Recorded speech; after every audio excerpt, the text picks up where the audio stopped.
നമസ്കാരം. Raf talk ഫുട്ബോളിലേക്ക് ഏവർക്കും സ്വാഗതം.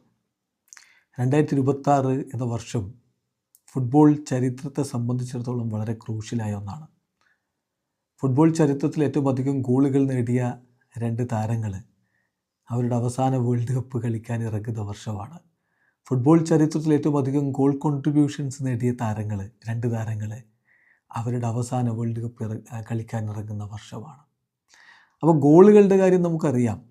ഒന്നാമത് ക്രിസ്ത്യാനോ റൊണാൾഡോയും രണ്ടാമത് ലിയോ മെസ്സിയുമാണ്. അതേസമയം നമ്മൾ ഗോൾ കോൺട്രിബ്യൂഷൻസ് എടുത്താൽ എന്താ കണക്ക്, ആരാ, എത്രയാ, എങ്ങനെയാ മുന്നിലുള്ളത് നമ്മളൊന്ന് പരിശോധിക്കുകയാണ്. ഈ കാര്യത്തിൽ ഒന്നാമത് ക്രിസ്ത്യാനോ അല്ല, മറിച്ച് ലയണൽ മെസ്സിയാണ്. 1303 ഗോൾ കോൺട്രിബ്യൂഷൻസാണ് ലിയോ മെസ്സിയുടെ പേരിലുള്ളത്. എന്ന് പറഞ്ഞാൽ 896 ഗോളുകളും 407 അസിസ്റ്റുകളും. രണ്ടാമതുള്ള ക്രിസ്ത്യാനോ റൊണാൾഡോ 1216 ഗോൾ കോൺട്രിബ്യൂഷൻസുമായിട്ടാണ് നിൽക്കുന്നത്. 957 ഗോളുകളും 259 അസിസ്റ്റുകളും. പെലെയോ, ഇതിഹാസ താരം പെലെ, ഫുട്ബോൾ രാജാവ് പെലെ മൂന്നാം സ്ഥാനത്ത് 1120 ഗോൾ കോൺട്രിബ്യൂഷൻസ്, 755 ഗോളുകളും 365 അസിസ്റ്റുകളുമാണ് അദ്ദേഹത്തിൻ്റെ പേരിൽ ഔദ്യോഗികമായിട്ടുള്ളത്. അല്ലാത്ത കണക്കിൽ അദ്ദേഹം 1000-ലധികം ഗോളുകൾ അടിച്ചു എന്നുണ്ട്.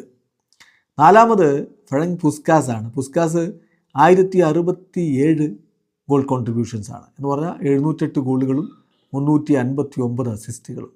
നാലാമത് ലൂയിസ് സുവാരസ് ആണ്. 893 ഗോൾ കോൺട്രിബ്യൂഷൻസാണ്, 600 ഗോളുകളും 293 അസിസ്റ്റുകളും.